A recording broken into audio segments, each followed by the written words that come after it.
So I've got one last fairly short topic to cover from your book, and that's on flexibility and maintainability.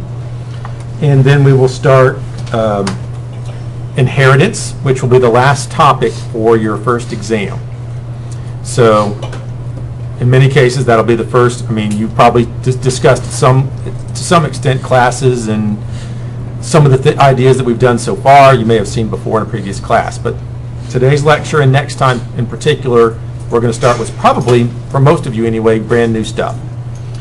Okay, so we've discussed a lot of desirable features that software should have, but one of them is how maintainable it is. We'll talk about flexibility in particular in a second, but right now let's focus on maintainability.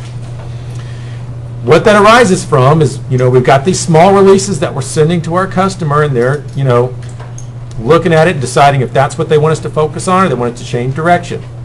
Okay? So maintainability refers to the fact that you may want to add new features.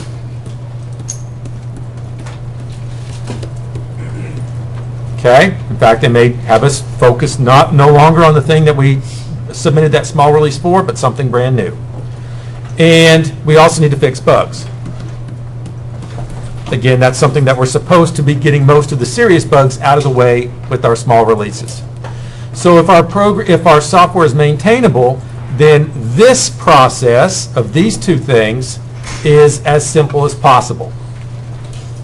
Okay? However, maintainability is always possible, but at what cost?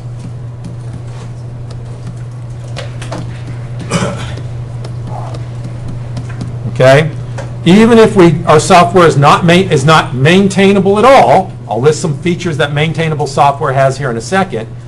If we're willing to throw enough money at it and enough time, we can add new features, we can fix bugs.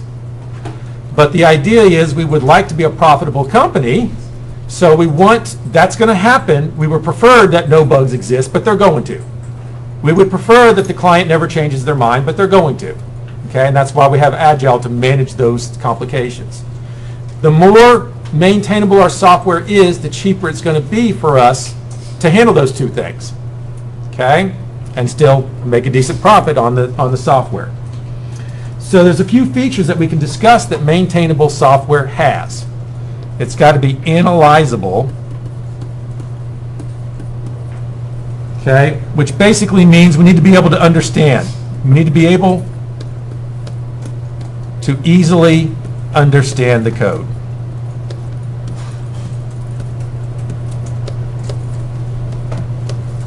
Okay, so although we're using a new word right out of your book, analyzable, it really refers to something that I've said several times before in class, and that is readable. Okay? So maybe every once in a while we need a comment, but even better than comments in our code to help people understand what's going on, we want it to be self-documented. We want to have good variable names. We want to have short methods with good names. Good names for our parameters. All those things help us to understand what the thing does without A, having to read a bunch of comments, and B, without much effort at all. Simply looking at the source code itself and maybe even just looking at the method signature, we already have a pretty good idea of what it does. So the more we do that, the more analyzable our software is going to be, the easier it's going to be to add new features and fix bugs. The second feature that maintainable software has is changeability.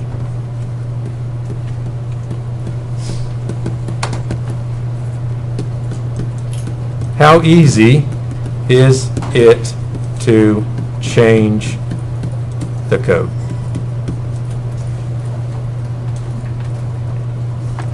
Okay, and there's two types of changes that we can make. Compile time changes and runtime changes. Okay, mostly when we talk about changeability, we're talking about compile time changes. How easy is it to go in there and twiddle with some things, in order to add that new feature. How easy is it to go in there and twiddle some things and fix that bug? Okay? However, we can also talk about runtime changes. Changing the parameters that you pass to it on the command line. Okay? Using our process with Ant to get those parameters passed in. That certainly is a benefit to the program, to the software as well, because we can configure it very easily without having to go in and change code and recompile. Okay? But mostly, we're talking about this first thing here. Okay, so strategies for making sure that our code is changeable, which also means it should still be readable. I mean, that really is a very key feature for maintainable software. It overlaps both of these categories. Okay? Stability. Does making a change cause other parts of the project to break?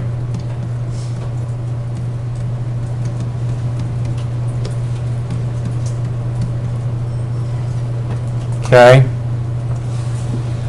And so these are all really nice words to throw around, and sure, it would be nice if our software could have all these features, but the point is not to define these words and say, sure, it would be nice that we had these, but to figure out how we get these. Okay, and that is really from here on out going to be a primary focus of the class. That's why I end on this particular discussion, because we're going to talk about design patterns. Not right away, but soon we're going to spend several weeks just talking about particular design patterns, after the first test probably. Design patterns are the reason why they exist, the reason why they follow the rules that we're going to discuss. The reason why we should design things that way is because they promote analyzability, changeability, and stability. Okay? But in particular, we want to do even, so I started this section with flexibility and maintainability. Okay, there's something that along those same ideas, along the same lines of those three keywords we've already mentioned, that does an even better job of allowing our software to be maintainable, and that's flexibility. But I need to compare and contrast what we're talking about with flexibility with the other stuff. On the face of it, doesn't really mean anything new. Okay? But when you hear me use the term flexibility in this class, I'm going to be talking about something specific. It's very similar to changeability, except it's not quite the same. Okay? We want to be able, our goal in writing flexible software is we want to be able to change the software, thus its similarity to changeability, by adding code, not by modifying code. And again, there are certain design patterns that address that. Okay? And I think we're going to be talking about some of those for your first programming assignment. Not all of them by any means, but a couple of them. Okay, so ultimately, I'm going to be using this word frequently. Maybe not right away, but before long, I'll be talking about, this also, oh, by the way, this design pattern also makes our software flexible. That's what I mean. We simply write new methods, or even better, write new classes that help modify the way our program runs, and we never have to change the pre-existing code. Okay? So the less we have to change the pre-existing code, the less we have to worry about stability. Okay? If we're not changing pre-existing code, we don't have to worry about changeability as much. So the more that we do this flexibility thing, the less we have to worry about the stuff that I've already mentioned, because it sort of is a better way of doing that stuff. Okay? So once we have code that works, it would really be nice if we didn't make changes to it, because we could very well break it. So we have an automatic stability set in, because I'm not going to change that original code. I'm just going to write some new stuff, some new class files that work with it. Okay? And so more than just me throwing these words around, we will be doing stuff that hopefully will be clearly obvious at the time that, yeah, that's what we're doing. Okay, we're giving some new functionality, but we're not changing existing code. That will happen several times. Okay. I'm going to jump ahead a little bit. I want to go ahead and introduce this idea of compositional design.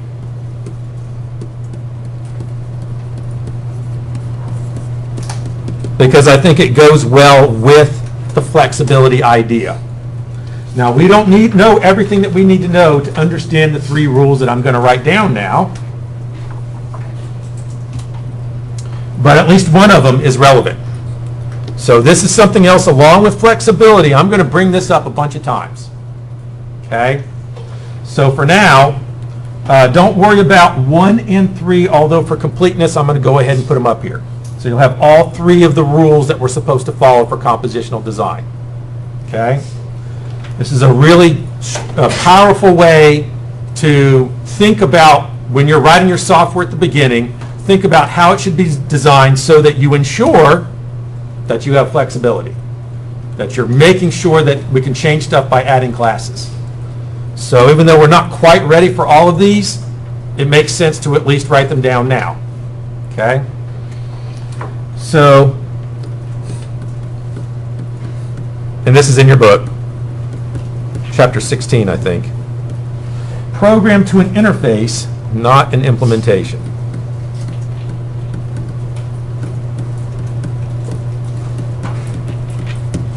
Okay?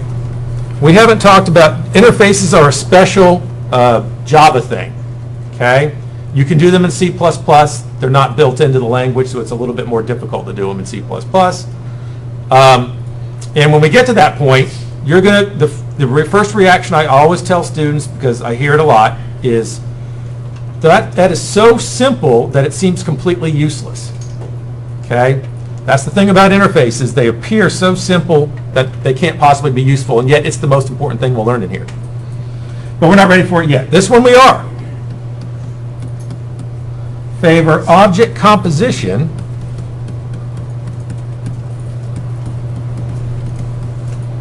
over class inheritance.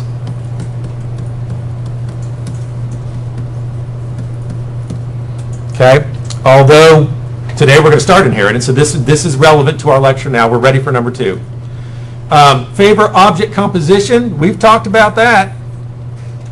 Okay, remember the 3 things in object-oriented programming: polymorphism we haven't done, inheritance we're going to do today, encapsulation we've done. That's talking about encapsulation. Of those 3 things in object-oriented programming, encapsulation is the most important. Okay? It's also probably the easiest. So once again, interfaces are going to be super easy. Object composition is probably a lot easier than inheritance. I don't know, it may depend on that may be your own opinion, but I think in most cases, most people would agree with that once we see how inheritance works. Okay?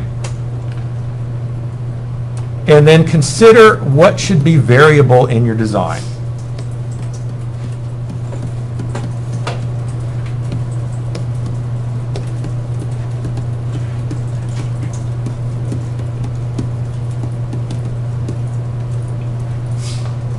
Okay?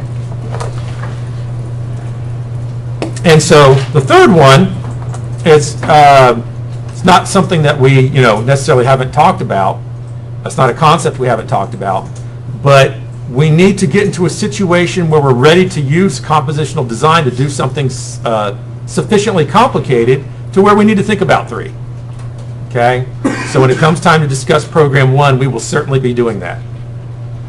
So by the time we get to program 1, we will have talked about all 3 of these things at length. In fact, we've already talked about 2, at least the first part of 2, at length in this class.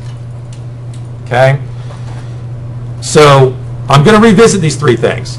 I'll be carrying around this chapter 16 set of notes for a while because it's going to come up frequently. And that's because we want to do this. If we want stuff to be flexible, here's the way that we can target our thinking when we're writing the software in the very beginning. Think about these 3 things, and then you will give yourself the best chance of having creative, flexible software. Okay, so now, changing gears, we're going to start inheritance.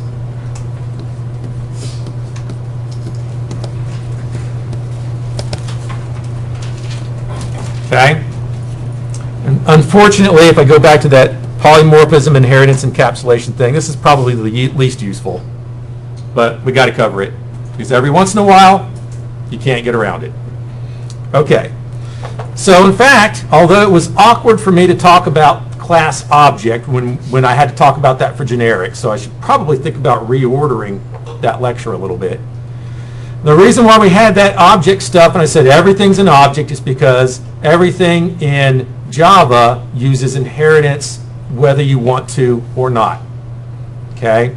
In the case of C++, you can have a class that has no, so inheritance dealing with child classes inheriting stuff from their parents.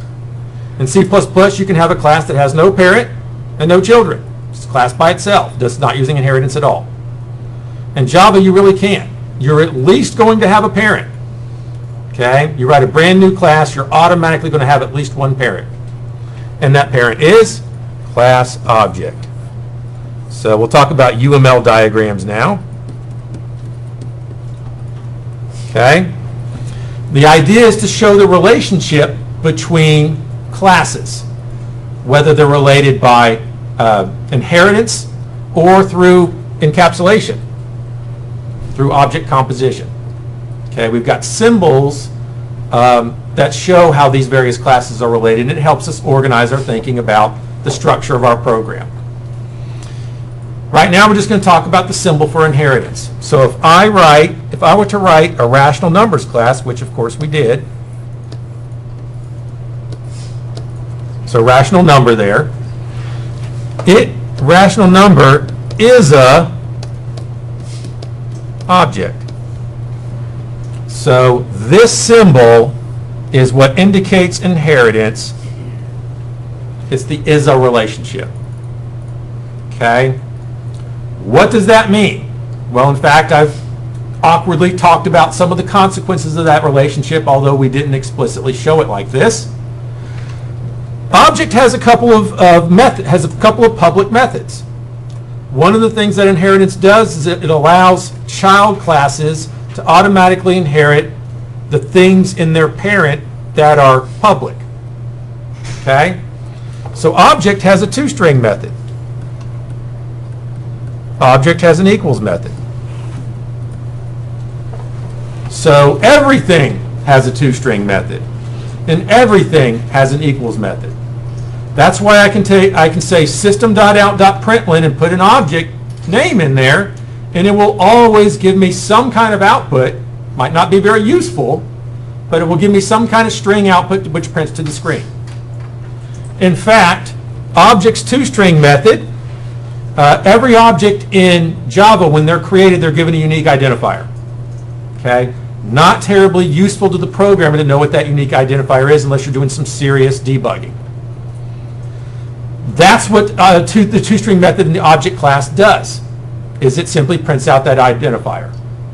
So in fact, one way I could use that, so in rational number, if I want to determine whether, suppose I try to do this. I got rational number, Rn, and then I do system out println, Rn. Okay, in fact, I got it, to make this so that will compile, I got to do one more thing.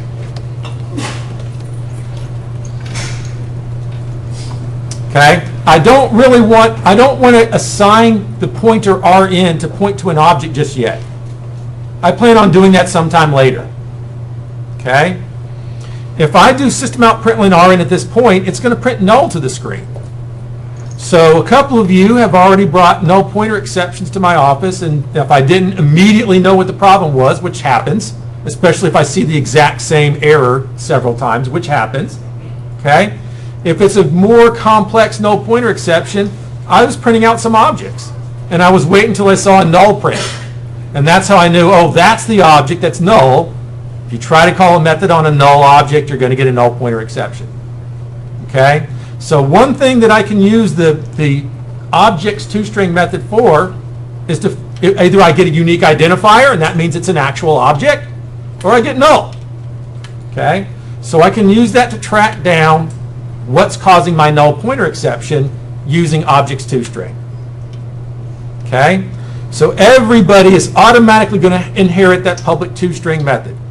Even if rational number has a child itself, it's going to inherit the already inherited toString method. Okay? Likewise for equals. So toString method in most cases for object is not terribly useful. It's just a unique identifier. Equals is even less useful. The equals method up here, all it does for me is if I say, so if I've got if I'm using my inherited equals method and I say rn1 dot equals rn2, it's going to tell me true if they're aliases and false otherwise. Okay? That's kind of useless because what I probably wanted to know, if rn1 contains 2/3 and rn2 is 2/3, I probably wanted it to tell me that they're the same, that they have the same numerator and the same denominator. But it's going to tell me false. Okay?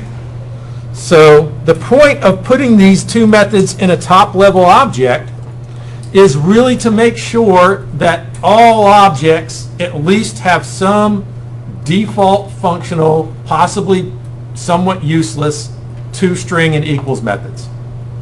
Okay, so I can always call those methods on any object. Something is going to happen. May not be what I want, but something's going to happen. Okay? Okay so far. Questions? All right. Yes? I may have missed this earlier in an earlier class, but what are you talking about when you're talking about a toString method? Oh, okay. So let's look at some code. Whoops, not util.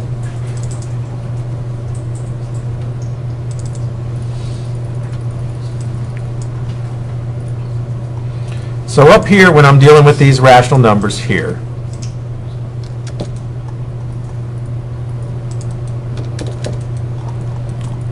okay, I create a couple rational numbers, and then I do this. I want to print out, so it looks like I multiplied together. I added R1 and R2 together, and then I multiplied that result times Rn1, and then I wanted to print out to see what it was. Automatically, what actually gets called there is rn3.toString. That automatically calls a toString method to make sure that I've got some text that can be printed to the screen that represents in some sense that object. Okay? Now, let's open up rational number.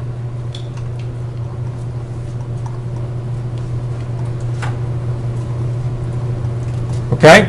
Rational number has a toString method. However, everything would have worked just fine if I had commented out that toString method. The compiler is going to be happy. In fact, well, I'm probably not set up to run rational number stuff yet. So you have to take my word for it. Okay? Everything would work fine except for what's going to print is not the whole number and fractional part, which is what I really wanted it to print. It's going to print the unique identifier for rn3 because it's using the inherited method. Okay? However, Java's nice enough to say, well, every once in a while, people are not going to want that default behavior. They want their own special toString method. So what I can do is called override that method. Okay? So what's happening here is I have the exact same method signature as objects toString method. So Java knows that I don't want to run the inherited one. I want to run the one defined in this class. And so now, with that placed back in there, it's going to run that correct toString method. Whole number, fractional part, which is what all that code in there was designed to do. Okay? So you can inherit a public method and just leave it alone. You can inherit a public method and override it with a completely new one, or you can inherit a public method and override it, but call the parent method and do more stuff to it and the child. Okay? And we'll see an example of that. I've got a pretty lengthy, several class example that I go through when I start talking about inheritance, but we're just getting some background material now. Okay, we may be able to start that today. So object is the parent class for everything. And that's why if we want to write a class, a stack class, that lets me put anything in it, I can use type object because rational number is an object. String is an object. Tire is an object. Everything is an object. If you write the class and it compiles, it's an object. So if I write a stack class that uses type object, I can put anything in there. The problem with that, and the reason why we had that generics discussion, is when I pull something out, I may not remember what it was. If I let anything in, I'm going to have trouble identifying what that thing was when I pull it back out. And that's where I can get into trouble, because I may need to pull a rational number back out, but for all I know, I just got a tire out. Okay? So generics exists so that I can put bounds on the stuff that's allowed to go inside that class, so that I know what's going in and I know exactly what's coming out. Okay? That's all a consequence of the fact that we have a top-level object in Java. Okay. Let's start our example. So here's the hierarchy that I want to work on for the rest of today and next time too. So I'm going to leave object off now. Okay, it's there. Every time you write public class tire, it automatically inherits from object. Okay? So my new parent, I'm going to call staff member,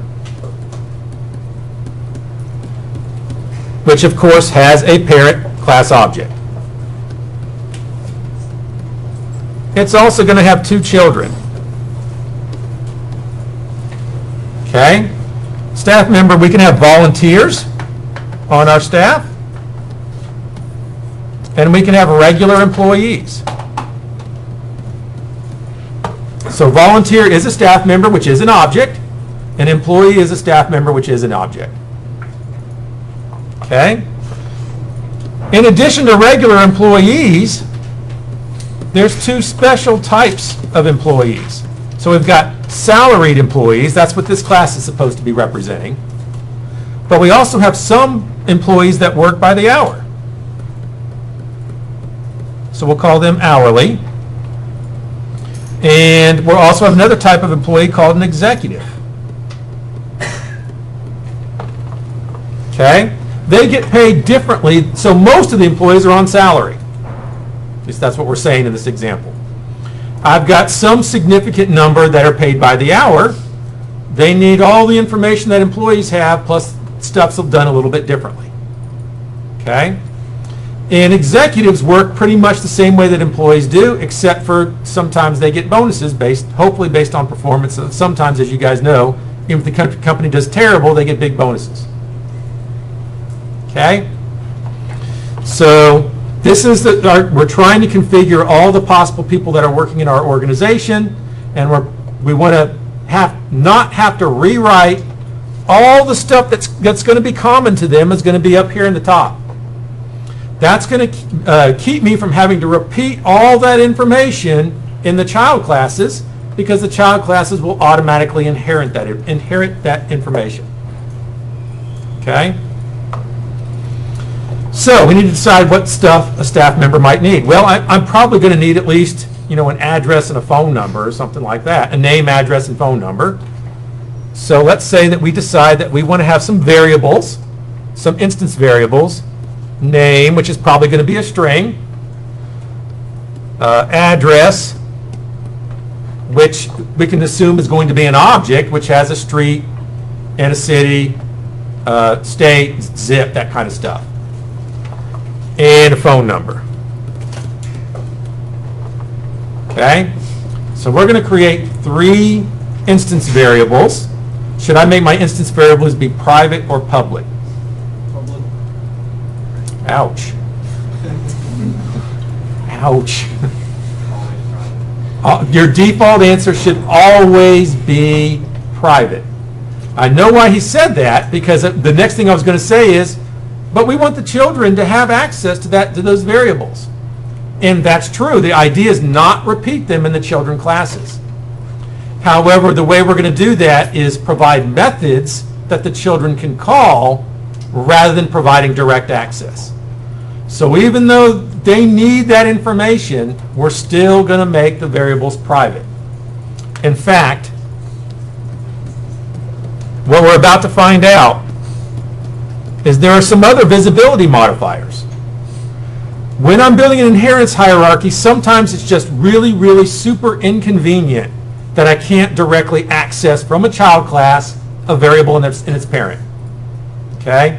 So we're going to start off making everything private. But we may, in some cases, realize later on, really, things would just be 10 times simpler if employee could just directly access name. Okay?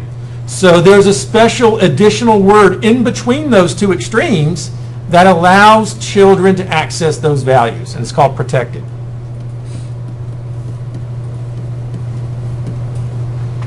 Okay? So start out with private. If you really find that it's just too difficult to not have direct access in a child class, you can go to protected. Then your child class can directly access that, but outside users can't. Okay? So it exists for that reason. Sometimes things just get too spaghetti code, working around the fact that you can't have direct access, and that's bad. Okay? But by default, you should always start with private. And almost never make an instance variable be public unless it's a constant. There is, in fact, another keyword, which oddly enough I call default, because if you don't provide a visibility modifier, that's what it is. It's default visibility, which is close, it's in between protected and private. Okay? So in fact, I have to tell you, I never make stuff public. I rarely even use protected. But every once in a while, I do use default visibility for my instance variables. Okay, but still the vast majority of time, just leave them private. What's the downfall of the problem protected? Protected, well, the thing about inheritance is I can extend pretty much any class that I want. Even something that is in a package that, is a library that I got from some company. Okay, I can extend their classes. If they're sloppy and made a whole bunch of instance variables be protected or even worse public, now I can start messing with them. Okay, so the whole idea behind this visibility stuff is to force users to have indirect access by calling methods, so you can check to make sure they're not doing something silly rather than giving them direct access. So protected is still kind of dangerous because I can write a class that extends something you wrote and I can go in there and mess with your instance variables. Okay? However, default is better because that implies that they are closely related classes. They're in the same folder. In fact, all that packaging stuff we talked about, any classes that appear in the same folder are assumed to be closely related, and they may very well need to access each other's instance variables. Okay? But even then, I still make them private until I have to make it default for some other reason. So the visibility modifiers are inherited all the way down through all children classes? How many levels? If you make them be private in the parent class, the children cannot access it. They don't get it. Okay? So what you inherit are public instance variables, which hopefully you won't do, protected instance variables, public methods. That's good. Okay? Public methods are fine. Protected methods. Okay? Anything public and protected, you inherit as if you wrote it, and you have direct access to it. Okay? Anything private is not inherited. Anything default visibility is also not inherited. Okay? All right, so we got name, address, and phone. And of course, we're going to have a get name, a get address, and a get phone. What do you think get name is going to return? String. A string.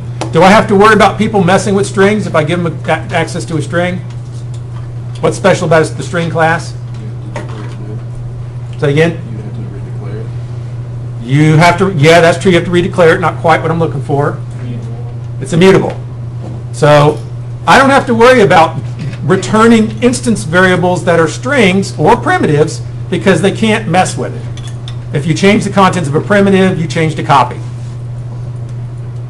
you have a public method in the parent class, and you try to call that in the child class, but the child class doesn't actually have access to its own private variables, but it refers to what happens.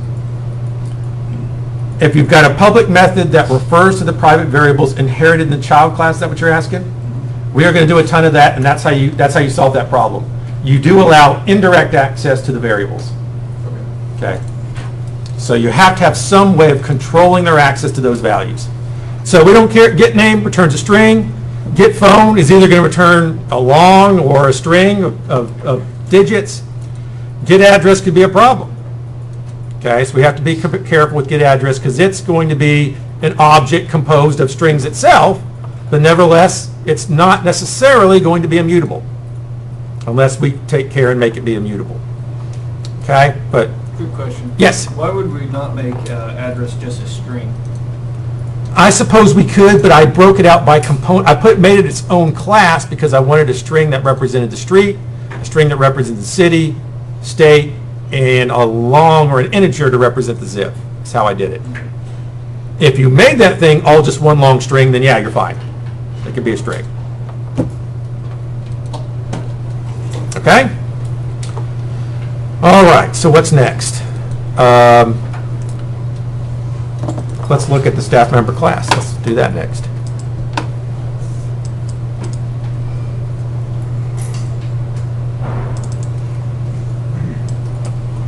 Okay, so don't worry about that abstract. Let's just get that out of there right now. And extends object, yeah, that's fine. I can leave that in there. Everything will work just fine. But it's automatic. So if I comment that out, I automatically extend objects. So that's the key word in Java that indicates that you are now trying to set up an inheritance hierarchy. Okay? I'm explicitly saying that staff member is a child of object. Well, whether I say that or not, it is. Okay, so I can leave that off. That doesn't add anything. But there's our name, address, and phone. I've got a constructor that takes those things, and I have to create a new address. Otherwise, I have to be worried about the user having an alias to that thing. We talked about that in another class. The pay method, I don't want to do that one yet. It's returning pi, essentially, 3.14. And get name, get address, and get phone. I've got a toString method that prints out the contents of this class, name, address, and phone. And we don't have to worry about equals. Okay? So not much here. What's going to be interesting is what happens when we extend this class into, let's say, the volunteer class. Okay? So my volunteer, it's going to extend staff member. So by the entire inheritance hierarchy, it's going to obtain stuff from object. In addition, it's going to contain new stuff that was built in staff member as well. So it's going to contain a toString method, the get name, the get address, the get phone. It inherits all that public stuff. Okay? So down here in the volunteer class, most of that I just want to leave alone. There is one thing that I need to change in order for volunteer to work correctly, and that is the pay method. Volunteers, sadly, don't get paid anything. So I'm not going to pay them 3.14. I want to pay them 0.0. Okay? So we have to override the pay method in the volunteer class to return 0. We can leave get name, get address, and get phone alone. Okay? Let's look at the volunteer class.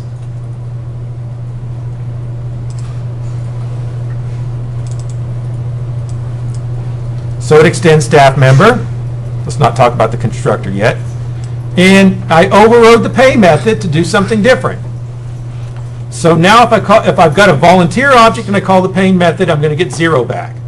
If I've got a staff member object and I call the pay method, I'm going to get 3.14 back. Okay? However, I did something a little bit different here in the constructor. By the way, so I said all the public methods are inherited, all the protected methods are inherited, and if you make any instance variables public, those are inherited. If you make instance variables protected, they're inherited. The exception to that rule is the constructor. You never inherit a constructor. So we have to write our own constructor, and I still need these 3 things. But I have no way, so the last thing I want you guys to come in here and do, and unfortunately some of you are going to do this creates bugs that are very, very difficult to find.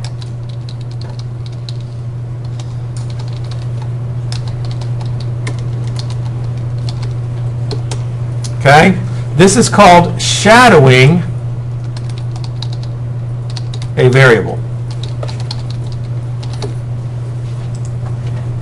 This, what I just set up, is now wrong. So the assumption is, in this, what this looks like I'm trying to do is take these values and store them in these variables.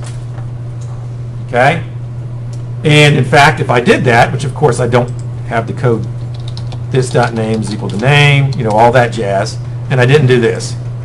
I just created a terrible bug it's going to take probably a long time to find. Here's what happened. I really wanted to have volunteers data stored in the parent class where I define those variables that are supposed to be shared throughout the hierarchy from staff member on down. Well, I didn't do that. I created brand new variables with the same name and suppressed those parent ones. Well, when I start using this in a real program and the inheritance hierarchy comes into play at some point, I'm going to have a bunch of null pointer exceptions. Okay? Because I'll be trying to access the correct parent variables, but I didn't put them up there, I put them down here. Okay? So be very careful. Don't do that. You have to think about things when you're extending a class. And you can't just slap in some variables and use the constructor to set those. If it's a variable that's part of your hierarchy, you have to call the parent constructor to set it up correctly. And you do that with the keyword super, second keyword. We got extends, we got super. Super refers to the parent constructor. So I'm going to call staff member's constructor, and I'm going to pass it the name, address, and phone, which staff member happily copies into its correct variables up here. Okay? That's what it did in its constructor. So when you're part of a child class, make sure that you're calling the parent constructor and not circumventing it, because the compiler won't complain. It'll assume you know what you're doing. Okay? Circumventing it by creating new variables and manually setting them. You're setting yourself up for problems later when you try to use the hierarchy and you get null pointer exceptions. Okay? So child classes call the parent class. Okay. So if you're 2 levels deep and you call the parent, so if you're 3rd one down, call the parent instructor, it then calls its parent constructor? Yes. So if we're all the way down here to executive and we call super, that's going to call employee's constructor. Well, employee probably calls its parent's constructor, okay, staff member, so that constructor gets called. And oh, by the way, staff member actually calls object's constructor. I hadn't planned on covering that, but since it came up, okay, I got a comment for it. Super is automatically, so if you are a child class and you don't call super, it will be called for you. Okay? So we're automatically going to call object's constructor, which presumably doesn't do anything. Okay? But nevertheless, the idea is, before I complete the construction of executive, I have to have finished the construction of object first by calling super at the beginning. Then I finish off my staff member constructor, then I finish off my employee constructor, and finally I finish off the executive constructor. So calls to super must be first. Okay, it must be the first statement in the constructor. So that way you ensure that your object you created from the highest level first and then down.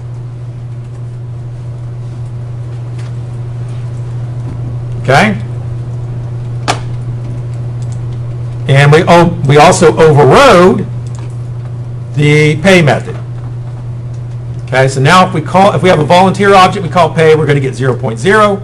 If we have a staff member we call pay, we're going to get 3.14. Okay, let's look at employee.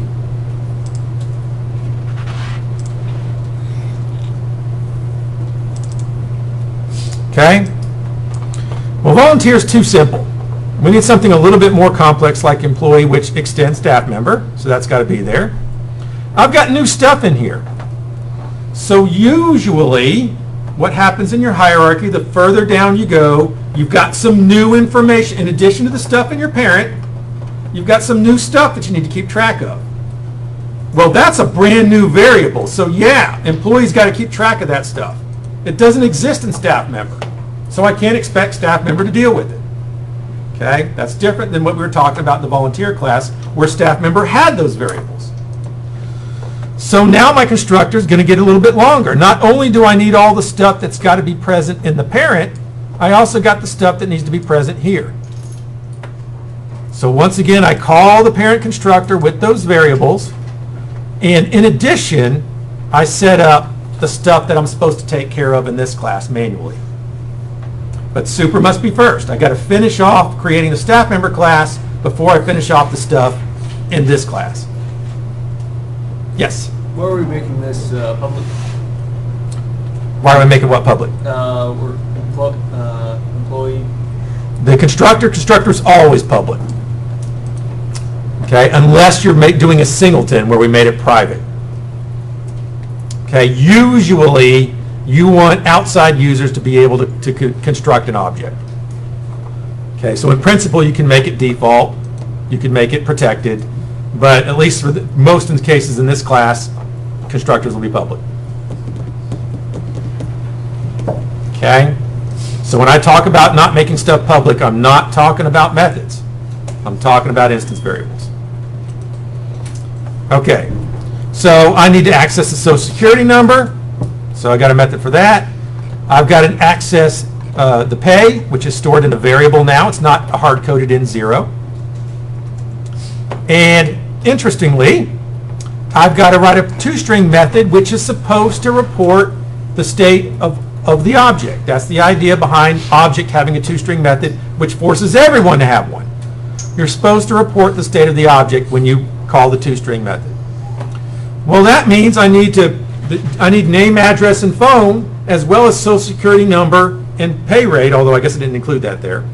Okay? So I'm going to print out name, address, and phone and social security number. I'm getting ready to steal someone's identity. Okay? So I can do that even though I have not stored. It would have been wrong for me to put name, address, and phone here. I can still access them by simply calling my parent toString, which prints all that jazz out for me. Okay? So just because you override a method in a child class doesn't mean the parent one disappears. It just means you have to manually call it using super. So I've overridden my parent's toString method, but I still want to call it from within that method, and I can using super toString. Yes? Okay, so when we're doing the constructor, if we wanted to call the default constructor, we use super at the very beginning, correct?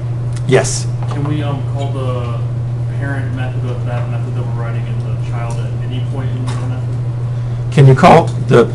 So let's say we were... Oh, I think what you're asking, can I move... So this one has to be first. Yes. This one does not. Okay. Okay?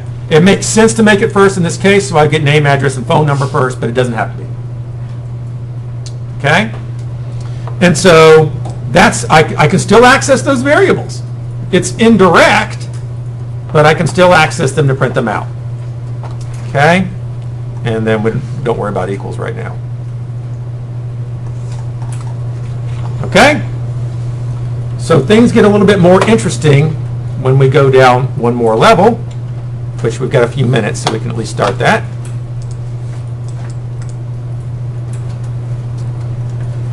Hourly. So now hourly extends employee. We've got a number of hours worked. My constructor now has even more. It's got the, I take that back. So it's got the regular stuff that employee needs. So I pass all that stuff to employee. In addition, I do have a new variable that doesn't get set through the parameters. I know that if I'm creating my hourly worker, presumably they haven't worked yet. So I'm going to set their hours worked to be 0. Okay, so again, I have a new variable that I have to take care of in this class, and that's hours worked. Okay? And then once I get paid for those hours, unlike a salaried employee, I've got to reset those hours to 0, so I've got a brand new method. Okay, I've got a couple of new methods, get hours here as well. All right. Add hours lets me increment the number of hours, not interesting. What is kind of interesting is the pay method. So I'm overriding it again. Okay?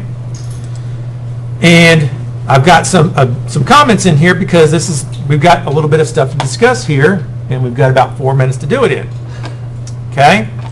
So basically what I'm saying in here is this rate is not a salary rate, which is what it is for the employee. It's my hourly rate. So I need to get that number by calling the pay method on my parent and then multiplying it by the number of hours worked and then setting that to be my payment, resetting my hours worked to be 0, and then returning the payment. Okay? There is another way that I could have, there's another way I could have done that that uses protected. So this is the last thing we'll do today, is I'm going to change the way this works. I want to go ahead and directly access that pay rate rather than calling through this is my preferred way of doing it. Okay? But I want to show you an example of using the protected keyword versus keeping everything private like we've done so far. So we could change our mind and say, well, I want to directly access that thing rather than having to get it through this method called super.pay. So I can go to my parent class and we can simply make pay rate be protected. And then my child class and hourly, then I can access that directly as long as this class is part of the hierarchy. Yes? And remember from C++, I don't know if it's the same Java, but with protected mode, the next layer down from hourly wouldn't be able to access it directly. Is that correct?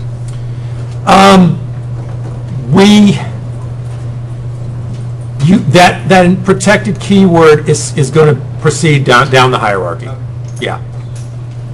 Okay. So that works for methods as well. Protected methods, which we will write some. Usually they'll be public. They proceed all the way down to. Yes. Can the super keyword only be used to call parent methods, or should it also be used to refer to parent variables? Like, would you call in the child class, you call super dot. In other words, could I say super.pay rate? Could I say super dot name and change it from there? Okay, not if it's private. Okay. Okay, I've actually not, I think super.pay rate might work because pay rate is protected. I'm not certain. No, I didn't like that. Pay rate, oh, because I didn't save it? I didn't save it.